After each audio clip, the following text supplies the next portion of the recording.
Hello, everyone, and welcome to the Celeste Stein Show. I'm so glad you could join us today. I'm your host, Dr. Celeste Stein, and we are back to launch the third season of our live radio show and podcast.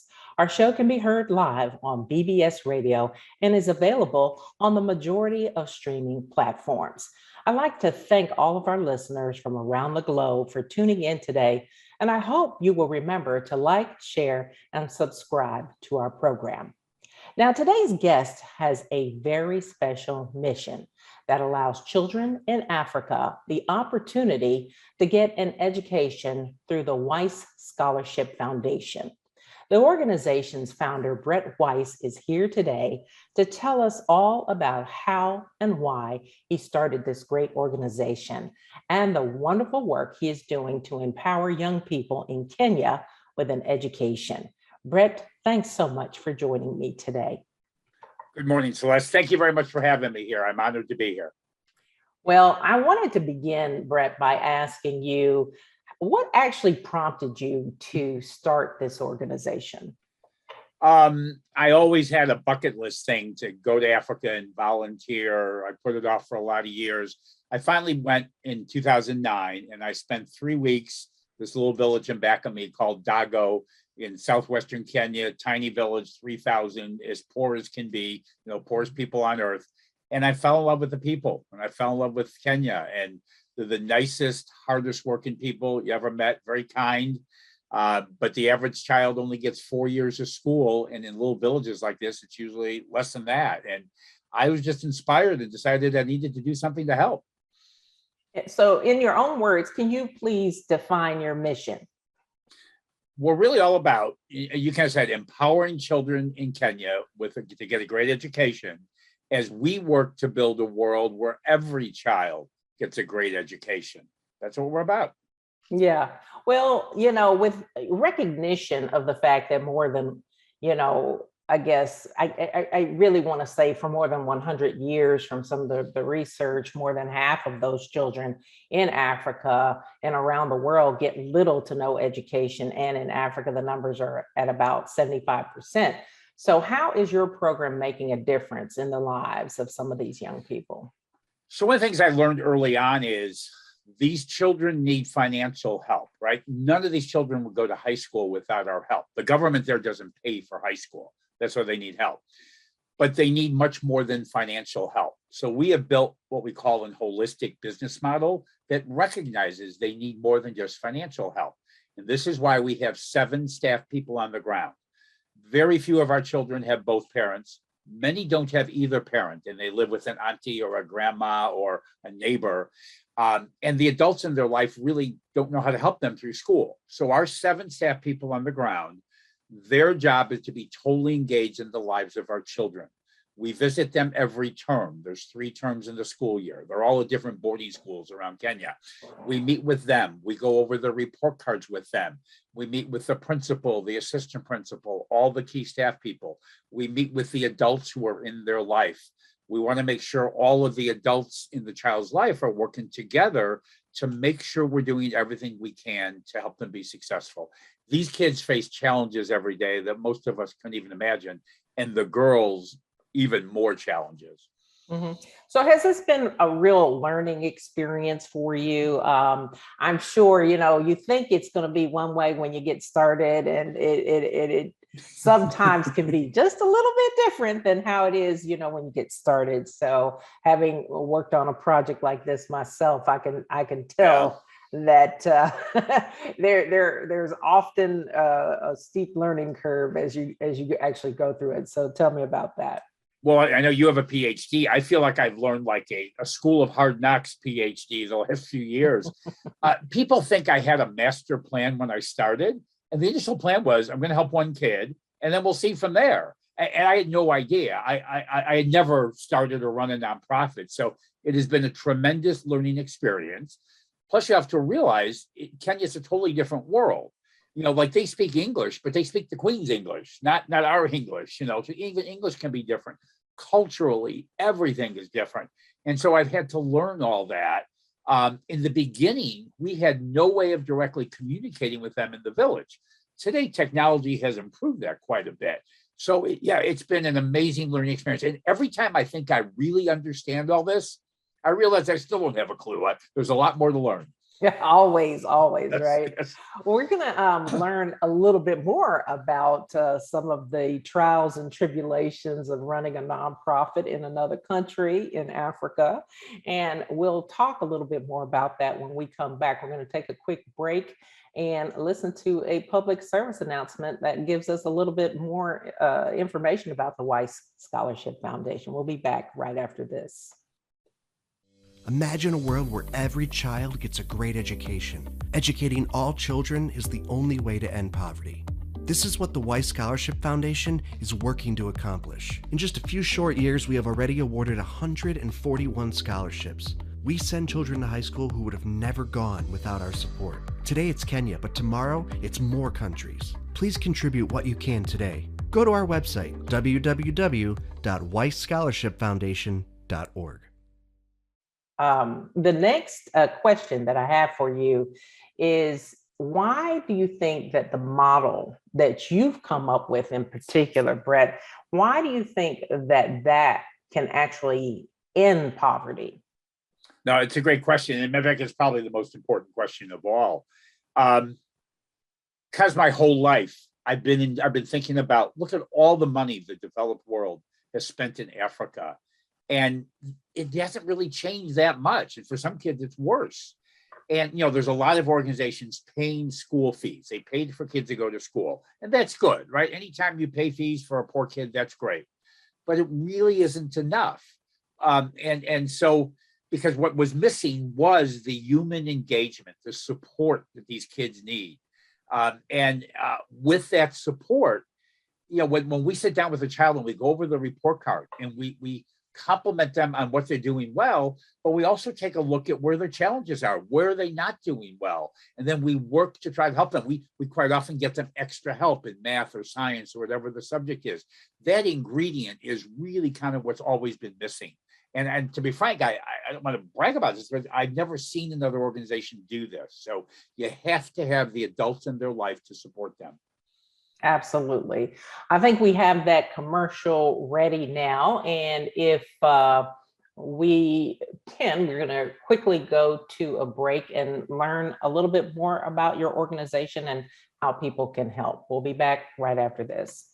Imagine a world where every child gets a great education. Educating all children is the only way to end poverty. This is what the Weiss Scholarship Foundation is working to accomplish. Our 6 staff members, our mentors and coordinators, who are on the ground in Kenya, are totally engaged in every aspect of our students' lives, so we can give them every opportunity for success. In just a few short years, we have already awarded 141 scholarships. We send children to high school who would have never gone without our support. And then we help them go on to either university or vocational school. We have already scaled our holistic business model to 4 locations and are ready to scale it to many more. Today it's Kenya, but tomorrow it's more countries. Please contribute what you can today. You can make a one-time donation, a recurring donation, or choose to sponsor a child all on your own for all 4 years of high school for just $3,500. Go to our website, www.weissscholarshipfoundation.org. And we're in the studio with Brett Weiss, and we're talking about his foundation, the Brett Weiss Foundation, and how they're able to help children in Africa, in Kenya, to get an education. Brett, welcome back. One of the things that I wanted to talk about a little bit more in depth is the cost. As we saw during the public service announcement, it's like $3,500 to put each child through the program. Tell us what that covers. Okay, great. One of the best things about this is how little money it takes to totally change a child's life. So yes, we send a child to high school for all 4 years for $3,500. If you think about that, that's $3 a day. And these kids are all at boarding schools. That's room and board, books, fees, tuition, everything. These kids have no money. We buy them toothpaste and toilet paper and shampoo and everything. It's literally everything, all of their books. So it covers all of their expenses for $3 a day. And we have some donors who want to pay the whole 3,500 and sponsor on their own, but most of our donors just donate $50, $100, whatever, they feel like donating. So $3 a day performs miracles here. Yeah, that's amazing. And one of the things I wanted to ask, so let's talk a little bit about the conditions. It sounds like there are a lot of needs. What does the average student, what type of background do they come from? What kind of conditions are they living in? Because our equation of how we equate poverty, I think in the United States, is certainly very, very different probably than what these young people are experiencing. So can we talk about that just a little bit? Right. And I'm very aware that 20% of the children in our own country are growing up poor, and I consider that a crime. But we have to recognize poverty in a place like Kenya is a whole different level of poverty. These children live in little mud huts that are smaller than our living rooms. Quite often there's 10, 12, 15 people in a mud hut because AIDS has devastated that part of the world. And so quite often there's a mother and a father, their children, and a bunch of their nieces and nephews all living in the same place. No electricity, no plumbing. On a regular basis, children go to sleep without any food. It's just a common thing there. So food is a big problem. Most people will live and die and never see a doctor. The very few people live past 40. I'm like a great grandfather there. And the medical care they can get is very, very poor. So they're all farmers trying to grow enough food to feed themselves, but they don't know anything about farming. And that's part of why they stay hungry. There's a big need for them to actually learn how to farm. So if you made a list of how you define extreme poverty, these people check off all the boxes. That is how poor they are. And for girls, much, much more difficult. It is a world that is run by men. All the laws benefit the men. Women stay with men who abuse them because it's pretty much impossible to get a divorce. And if a woman gets a divorce, she has no rights to property and no rights to her children. Girls grow up in a world where sadly, rapes of young girls and teenage pregnancies are very, very common. It's why, Celeste, I know you know that we had this rule that we divide all of our money 50-50 between girls and boys, which is absolutely crucial because we cannot end poverty unless girls are educated. Very good point. One of the things in listening to you, it just made me think about COVID. And if it was bad before, I can only imagine some of the challenges that COVID may have posed within these communities in Africa. Has that been a challenge for you, them, and the organization? Yes, you have no idea how big of a challenge. I mean, we talk here the challenges we had her, and there were big challenges. Schools were closed there for 9 months. In the beginnings, people here would ask me, how is e-learning going for your students in Kenya? And I would laugh and I'd say, it's pretty hard to do e-learning when you don't even have electricity. So all of our staff are trained teachers. So during those 9 months, we tried to run classes every day the best we could. We actually have a tailoring school in that part of the world, and one of their first projects was to make masks for everybody, when COVID hit. But here's the reality of part of why it's so much more difficult for girls. High schools are relatively safe. In high schools, there's big walls around them. There's only one gate to get in. There's always a guard there. And the kids and the girls are safe. When you're not in high school, it's not safe. I read the news. I get Google alerts every night to stay up on the news in Kenya. Immediately when schools were closed, you saw stories of increases in rapes of young girls and teenage pregnancies. And I would talk to my staff on a regular basis, make sure you're checking in with these kids every day, make sure they're safe. So I'm happy to tell you that 9 months later, all of our children returned to school safely. But the reality is thousands and thousands of high school kids did not return to school. Most of them were girls. If you're pregnant in Kenya, no high school will let you come there. So for thousands of girls, they have become permanent victims of COVID. They're just never going to go back to school. And that's very, very sad. But we always know when times are tough, the poorest always get hit the hardest. Mm-hmm. You just mentioned that you fortunately had a whole team of people kind of that you could check in with and that could check on these young folks. let me ask you this. How do they receive their training, and who is selected for this very important mission? 5 of our 7 people have 4-year university degrees and are trained to be teachers. The other 2 have 2-year degrees. And part you got to realize this, there aren't many people in Kenya who have even a 2-year degree, much less a 4-year degree. So they all have really, really good training. We go through a bunch of stuff. To train them, especially we go through a lot of things to train them on, properly dealing with children, like a male should never be alone with a girl, never, ever be alone with a girl, that kind of thing. So we go through a lot of that. And then, of course, we have to train them just kind of operationally on how we want to run the foundation. Like our staff people are very bright people and so on, but they've never been a part of a nonprofit. They've never been a part of what we do. So we have to train them a lot on what we do in terms of like what the questions to ask the kids, the questions to ask the principals, the questions to ask the parents. We're always on the lookout for abuse.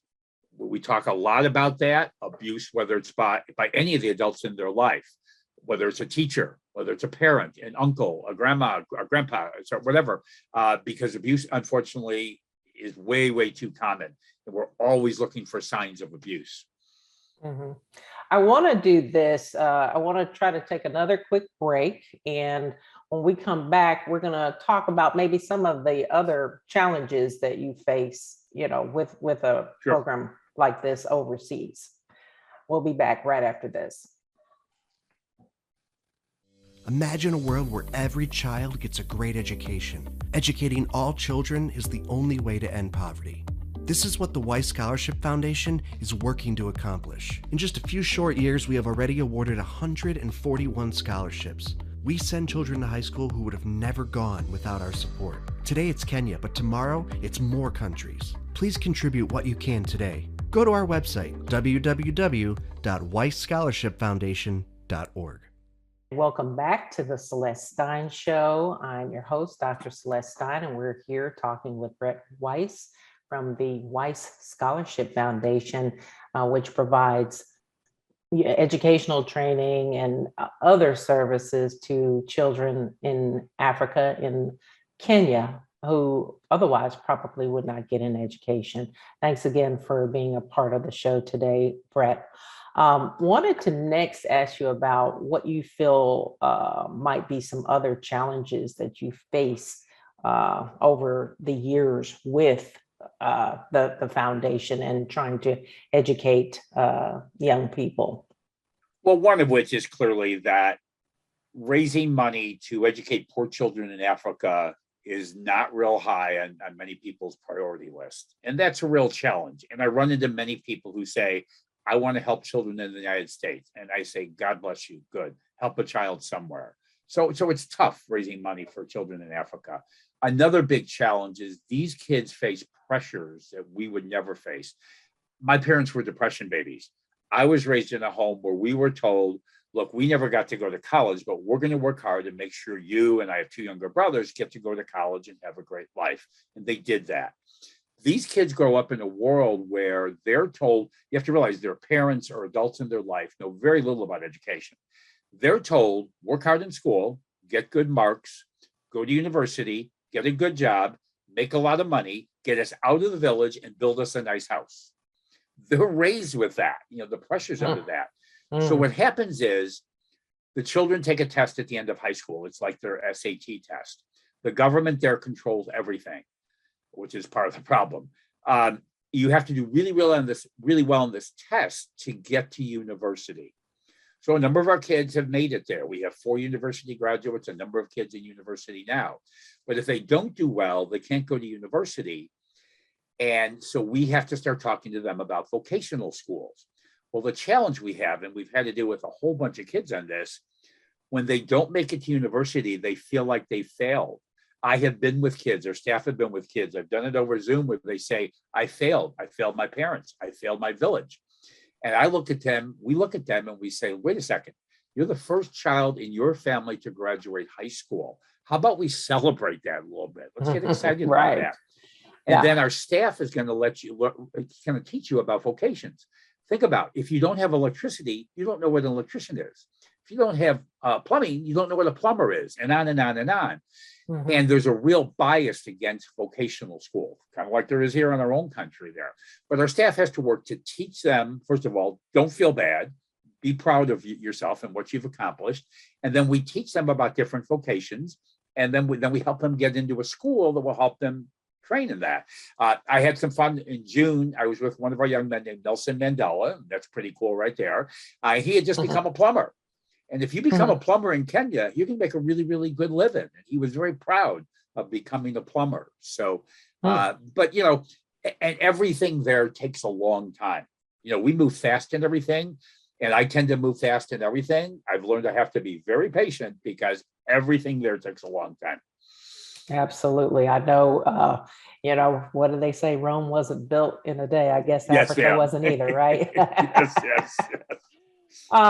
One of the things that also I think obviously comes from doing this type of work, even though it may take a long time, and even though you have challenges, I'm sure you have your success stories as well.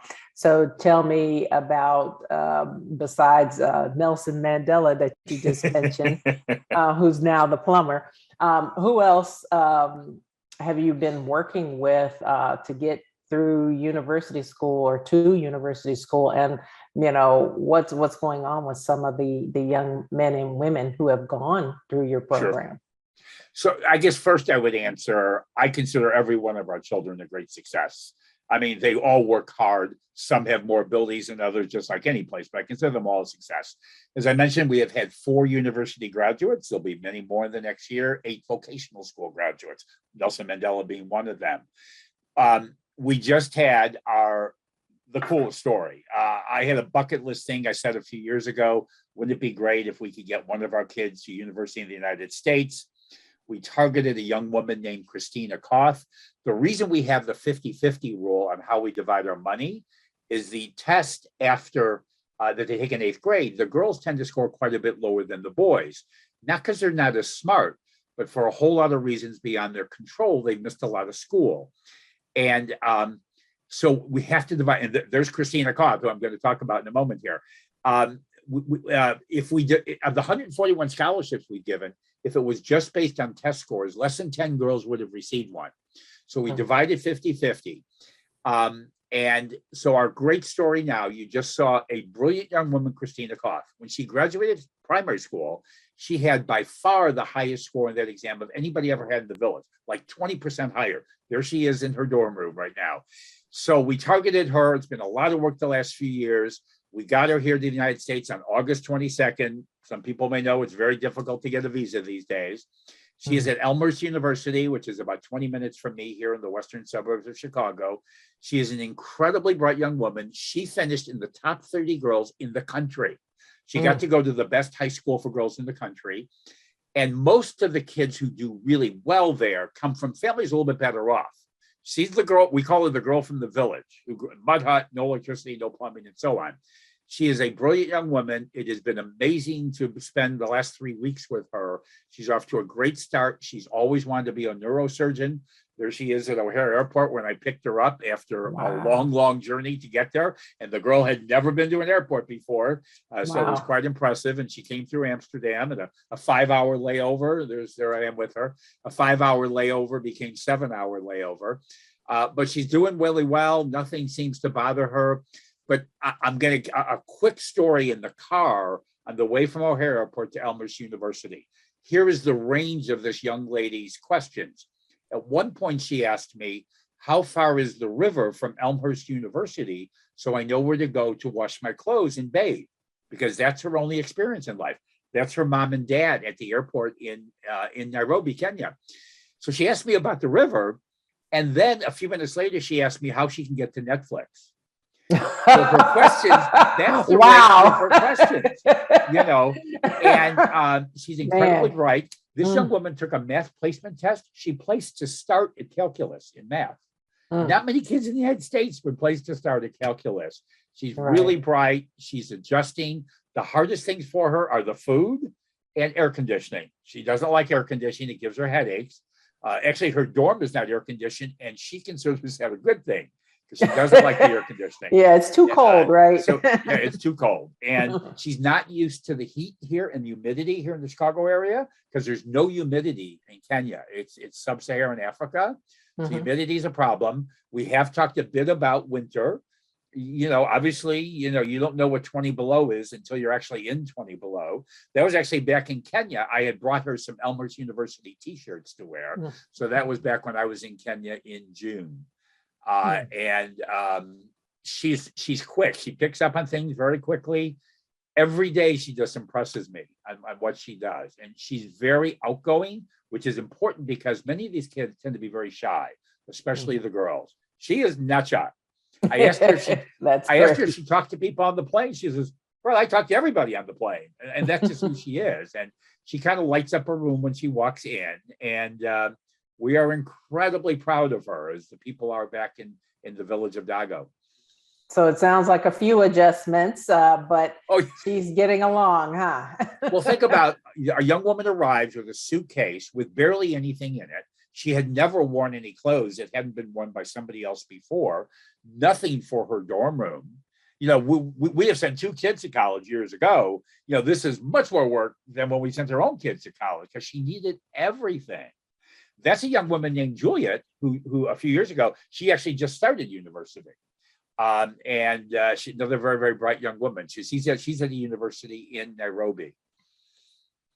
Wow. I mean, this is really, to see it come full circle and to actually see one of these children actually get to come to school here. And, it really must warm your heart to see the work that you've done and it result in this. Yes. That's got to be a great thing. It is. So one of the things that I also wanted to ask you is, or an observation, shall we say, as you look at the picture behind you, in spite of the abject poverty that many of these young people come from, they still seem like any other kid, and they just seem so happy. Yes. Tell me about the spirit and the personality of these young people, because it seems like, I mean, even with my own kids, you give them everything, but they just never seem happy, Right. Yeah. It's actually, and I went in June for the first time since COVID. I had really missed being there.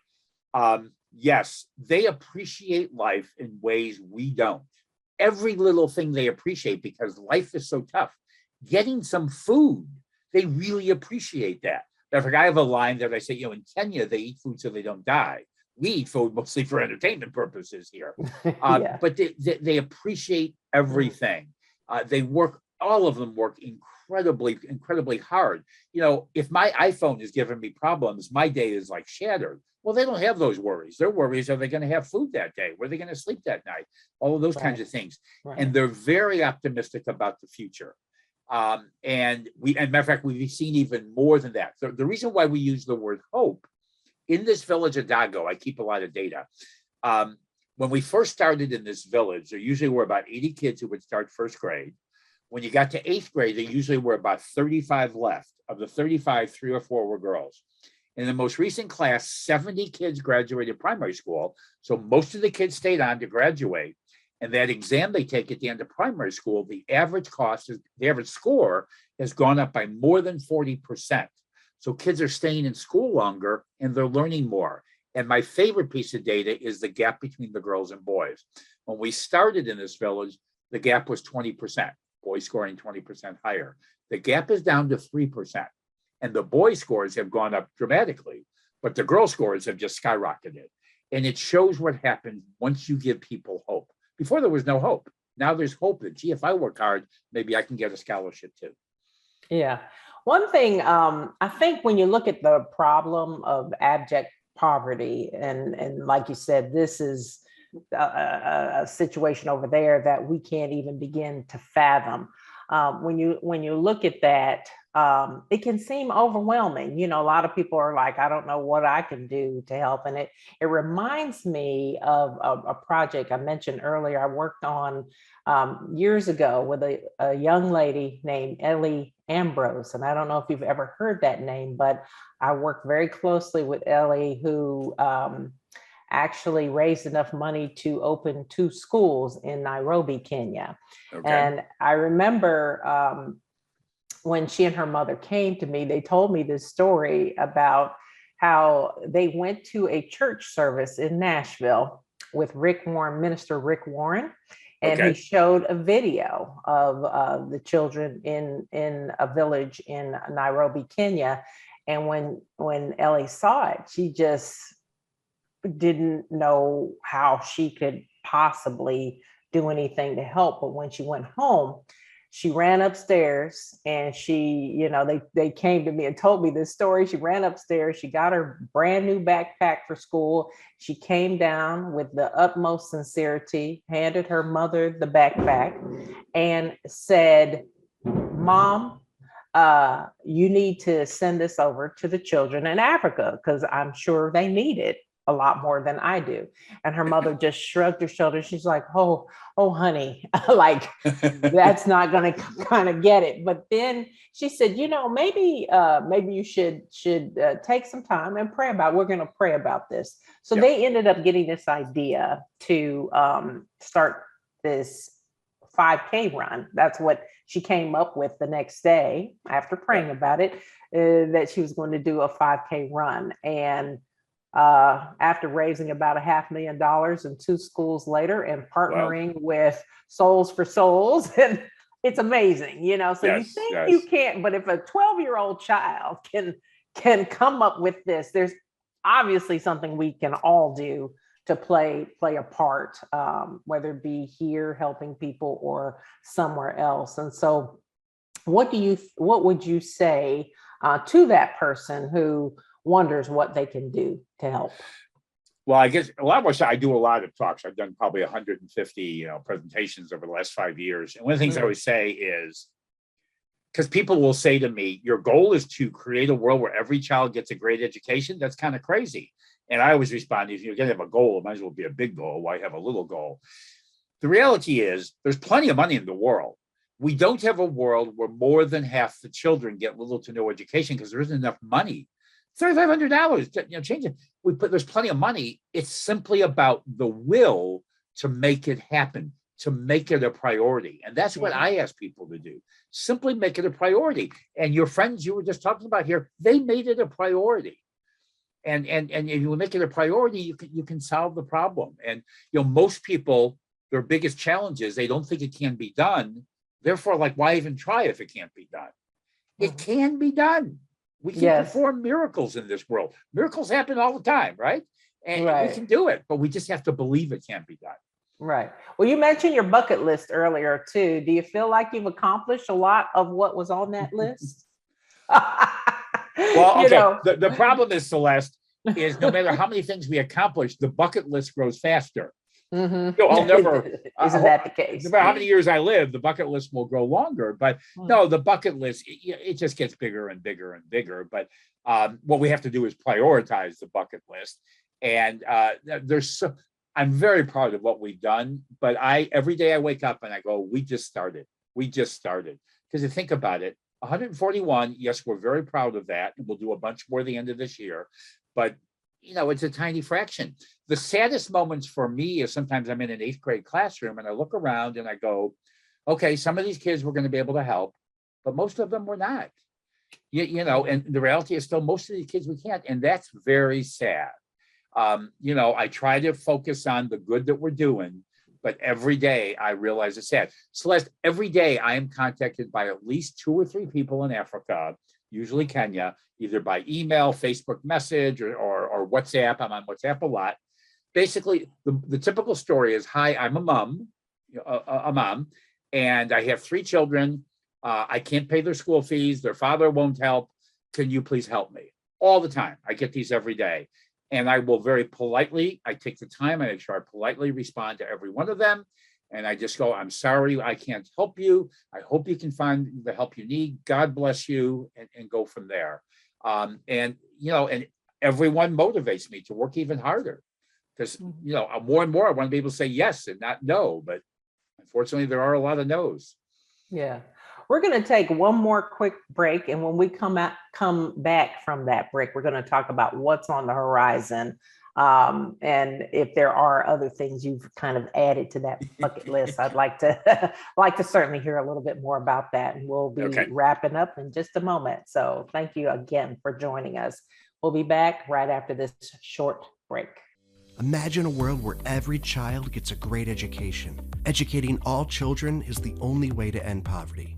This is what the Weiss Scholarship Foundation is working to accomplish. Our 6 staff members, our mentors and coordinators, who are on the ground in Kenya, are totally engaged in every aspect of our students' lives, so we can give them every opportunity for success. In just a few short years, we have already awarded 141 scholarships.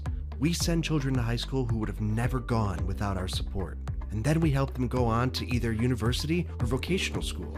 We have already scaled our holistic business model to 4 locations and are ready to scale it to many more. Today it's Kenya, but tomorrow it's more countries. Please contribute what you can today. You can make a one-time donation, a recurring donation, or choose to sponsor a child all on your own for all 4 years of high school for just $3,500. Go to our website, www.weissscholarshipfoundation.org. And welcome back to the Celeste Stein Show. I'm your host, Dr. Celeste Stein. Thank you all for joining us. I hope you will remember to like, share, subscribe, and make sure you keep tuning in to hear more great stories like this from our guest today, Brett Weiss, who is from the Brett Weiss Foundation, who is talking about how monies can be raised to really benefit children who are desperately in need of an education. And his main focus right now is in Nairobi, Kenya, but obviously coming up, he's mentioned he's had a bucket list for a while, and we're getting ready to talk a little bit more with Brett about some of those other things on the bucket list. So where are we? What have we accomplished, and what do we still want to achieve at this point? So first, let me amend something you just said. We're actually, Nairobi is the capital. We are in the southwestern part of Kenya. That the area we're at is an 8 to 10 hour drive by car. Oh, wow. Depending on how many cows are in the road and, all those kinds of variables and so on. So we started in Dago, the village of Dago. As we've grown, we have what we call scaled our holistic business model. We are now in 4 different communities as part of how we've grown. And we do that through partnerships. We're always looking for partners. So we've scaled to 4, and we want to keep scaling. So, when we talk about my bucket list, I could talk about a whole bunch of things, but I want to be on the reality of where we're at right now is. We want to create a Kenya, and I know a lot of Kenyans here in the United States, and we talk about this all the time. We want to create a Kenya where every child gets a great education, because after that, we can go beyond Kenya. So we're looking for more partners in Kenya that we can partner with to eventually, create a Kenya where every child gets a great education. So that is a lot of what we work on every day. The obviously fundraising is, no matter how much money we raise, it's never enough, right? Because there's still millions of kids who don't ever help. So we're always trying to figure out how to raise more money, whether it's $5, $10, or $1,000, or much bigger than that. We're always trying to do that. So it's about raising money, going to more communities, because we've built this model. We can just keep scaling the model. We just need the resources to do it. We know how to do this. And it's the schools are amazed. The schools say to our staff all the time, you actually come to visit these kids. Nobody comes to visit these kids, but you come to visit them and you sit down with them. So we just want to scale this. We need to make it bigger and help more kids. Mm-hmm. And when you walk into the average classroom there, what types of things are in there? Like, what does it look like? Okay, so primary school is very different than high school. A primary school is very limited. It's generally a combination of mud and brick and so on, no electricity. There's openings for windows. Sometimes there's a real window, sometimes it's just an opening. There are roofs that they call metal roofs. There's little holes through the top of them so that light can come through. Really old wooden desks. It's very, very poor. The high schools are much nicer. They're still very primitive by our standards, but they're much nicer. The teachers are better. To teach at a primary school, you only need 2 years of what they call a teacher's college. At high school, all the teachers have at least a bachelor's degree. The classrooms are much nicer. They're generally all cement. The desks are nicer. There's a nice place they go to eat. There's dorms, basically, where they sleep at night because they're all boarding schools. So those are much nicer. But the classrooms are always very crowded. I'm a retired teacher. My wife's a retired teacher. We talk about classroom size. The classroom sizes are generally very, very big, which there's a big shortage of teachers in Kenya.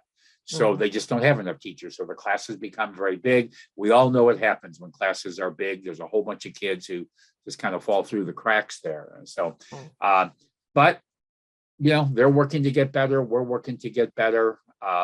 We do send most of our girls now go to private schools. And the private schools are significantly better than the government schools. And what's nice is we really don't have to pay anything more for that.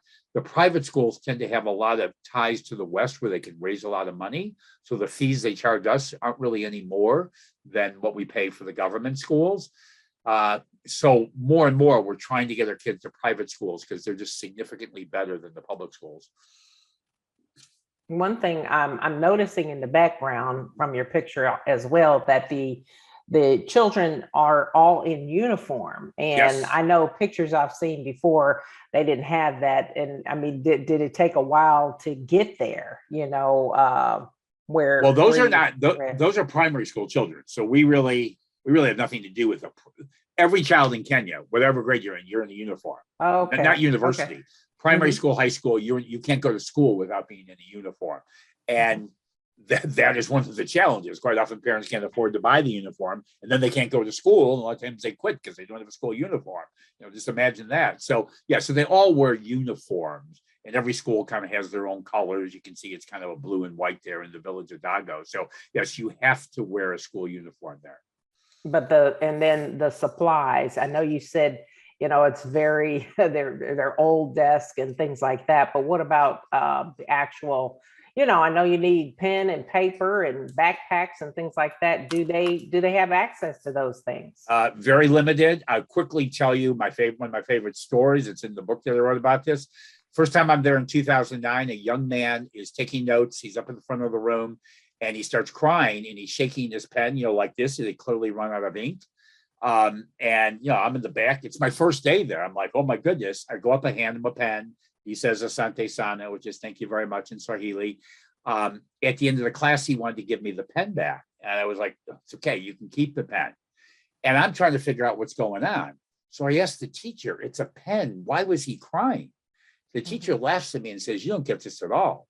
The reason he was crying is he was worried he might never get another pen. And if he could not get another pen, he'd have to quit school. And that was like I'm not in Kansas anymore kind of moment. That's the reality, right? Yes. And that's why I talk about, like in high school, we buy the kids everything, toiletries, all their supplies, because they literally have no money. It isn't like they can afford to go to the store and buy a new pen. They don't have any money at all. So we have to buy everything. When I first was in Dago in 2009, there was no chalk at the school. They have slate boards, but they had no chalk, and the kids will share pens and pencils. They'll share everything because they don't have enough. Mm-hmm. In an ideal world, if you could get everything on your wish list, what would be, I guess, your top 3 things if you could wave the magic wand and those things appear, Well, to me, it's really just one thing. 1, 2, and 3 are all the same thing. Create a world where every child gets at least a high school education and hopefully beyond that. Because I firmly believe that's the only way we can ever end poverty. So that's 1, 2, 3, 4, 5, 6. It's everything. Because once we think about all the other problems, when girls stay in school longer, we dramatically reduce teenage pregnancies. We dramatically reduce girls being raped. There's less abuse. We help solve the AIDS problem. Think of all the other problems that we have. To me, the key to all of those is education. Nelson Mandela's a plumber now. He's going to help a lot of people who never had plumbing before to get plumbing. Christine at Elmhurst University, she wants to become a neurosurgeon. Think of all the amazing things she's going to do in her life to help others. We feel we're training the people who are going to spend a lifetime fixing all the other problems. Yeah. And I mean, as they say, it takes a village. And I mean, you really have to think about this in terms of, when you look at it, it seems like this monstrous problem that will never completely solve. But little by little, I think if we build the building blocks, it can be solved. And you are doing an amazing job. Thank you so much for the work that you're doing, because it's impacting lives in ways I'm sure we can't begin to even imagine at this point. Celeste, I am very blessed to get up every morning and be able to do this. The book I wrote, one of the young men on the cover of that, his name is Victor. He was our first scholarship in 2012. And little did I know it would come into all this. He now has a university bachelor's degree in finance, and he's taking classes for his CPA exam. He's an amazing young man. He's going to be a CPA pretty soon. Wow. It's amazing. Yeah. And how many have been here or come to the United States? Christina Koff is our first student here. Amazing. Obviously, we hope it's the first of many. We learned a lot in this process. As I mentioned, it was much more work than I ever thought, especially at the end, getting the visa. It's like, I'm not even sure how we got the visa, but we did. We want to get more. We want to get more here. I talk to universities on a pretty regular basis who are interested in having children like Christina Koff. Right. And I'm sure you see the dedication. Once they get in there, boy, it's like no stopping, right? Well, people ask me all the time, did these kids work hard? I taught high school for many years. And unfortunately, I had a whole lot of kids who didn't work very hard. I go, they all work hard because they all know their only chance of a better life is to work hard. And obviously, some are, more equipped than others. Christina Koff is like off the charts, bright young woman. They're not all going to be that. But they all work hard. There's no problem with not working hard. Right. And that's so amazing to see, that despite all of the challenges that they face and, from not having some of the basic things that we all take for granted, they're able to still, thrive and work hard to achieve something and accomplish something. But as we look at it, a lot of them would never be able to have done that without, again, the work that you've put into this. And, we definitely appreciate that in learning more about this and your organization and whatever happened that got in your heart to do, we're glad that it happened. So thank you. Thank you for that. Well, you're welcome. Yeah. And I really appreciate you joining us today. We're about out of time. And so we're going to have to wrap up now. But again, if you could mention how people can get a hold of you or help, I think that would be greatly appreciated for our listeners to know how they can get involved. Thank you. And yes, and of course, we obviously hope your listeners, viewers can donate in whatever amount. I mean, I have people who donate $10 and that's fine. And go to our website, weissscholarshipfoundation.org.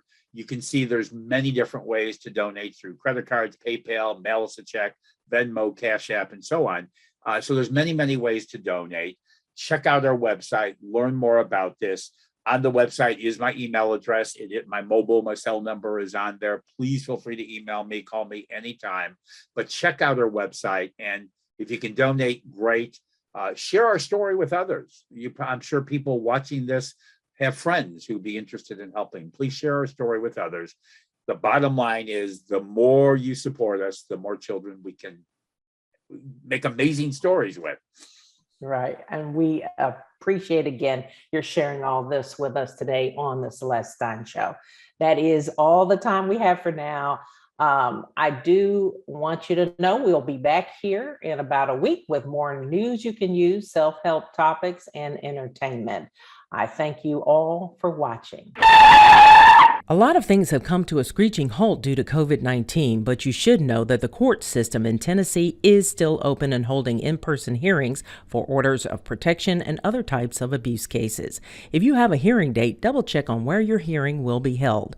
If you need assistance on an order of protection or temporary restraining order, contact the Legal Aid Society at 1-800-238-1443 or visit our website at www.las.org.